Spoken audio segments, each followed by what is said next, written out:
এই ভিডিওর প্রত্যেকটি কথা আপনাকে একটি করে বাস্তবমুখী শিক্ষা দিবে। খারাপের সংস্পর্শে থাকলে একসময় ভালোটাও খারাপ হয়ে যায়। তৈলবিদ্যা ও পাচাটা যখন পেশা হয়, তখন বঞ্চিত হয় সৎ ও যোগ্যরা, আর দেশ ও সমাজ চলে যায় নষ্টদের দখলে। তোমার কদর ততক্ষণ থাকে যতক্ষণ তুমি অন্য কারো কাজে লাগবে। মধ্যবিত্তের ইচ্ছেগুলো তাদের পরিবারের কাছে এক ধরনের অপরাধের মতো। সুযোগ পাইছেন, শক্তি আছে, ক্ষমতা আছে, তাই বলে অপব্যবহার করবেন না। সব জায়গায় সব সময় মাথা ঢুকাবেন না। একবার জায়গা মতো আটকে গেলে শেষ পরিণতি ভোগ করতেও বেশি সময় লাগবে না। ঘামতে দেখেছি প্রতিনিয়ত, কিন্তু কাঁদতে দেখিনি কখনো। এটাই বাবা। বিদেশের সিসি ক্যামেরা আর আমাদের বাংলাদেশের সিসি ক্যামেরা দেখতে মনে হয় একত্রে জুড়ে আছে, আসলে কিন্তু একত্রে থেকেও একত্রে নেই।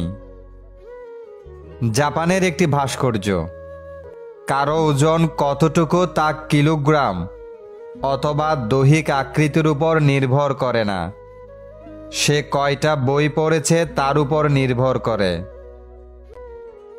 কিছু লোক আপনাকে অনেক সম্মান ও শ্রদ্ধা করে, কিন্তু তার উদ্দেশ্য আপনাকে ধ্বংস করা, অপমানিত করা, ক্ষতি করা। সমাজ কখনো মূর্খ মানুষের দ্বারা নষ্ট হয় না, শিক্ষিত মানুষের মূর্খ আচরণের দ্বারা।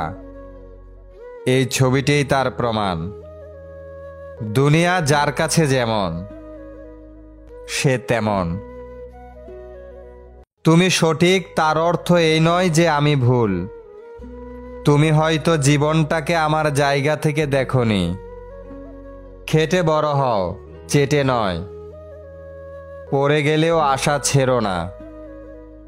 ক্ষমতা এবং শক্তি চিরকাল থাকে না, তাই আমাদের সকলের উচিত ক্ষমতার অপব্যবহার না করা। কিছু মানুষ আপনাকে শুধু প্রাণপণ সাহায্য করার ভান ধরে, ইচ্ছে করেই সাহায্য করে না। বিশ্বাস আর ডিম একই জিনিস, একবার ভাঙলেই শেষ।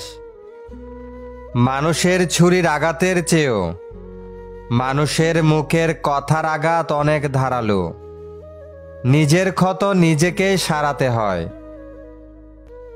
জীবনে ভালো দিন পেতে অনেকগুলো খারাপ দিনের সাথে যুদ্ধ করতে হয়। দেওয়ালেরও কান আছে, কথাটা মাথায় রাখুন। অর্থশূন্য মানুষের জীবন হলো ফুটবলের মতো, সুযোগ পেলে সবাই লাথি মারে। অহংকার সবসময় নিজেরই বোঝার কারণ হয়ে দাঁড়ায়। পাশে থাকলেই সবাই আপন হয়ে যায় না। নবাবের পাশেও মির্জাফর ছিল। কিছু কিছু স্বপ্ন কখনোই পূরণ হয় না। দরিদ্র বাবা ও মেয়ের হাসি যেন পৃথিবীর শ্রেষ্ঠ হাসি।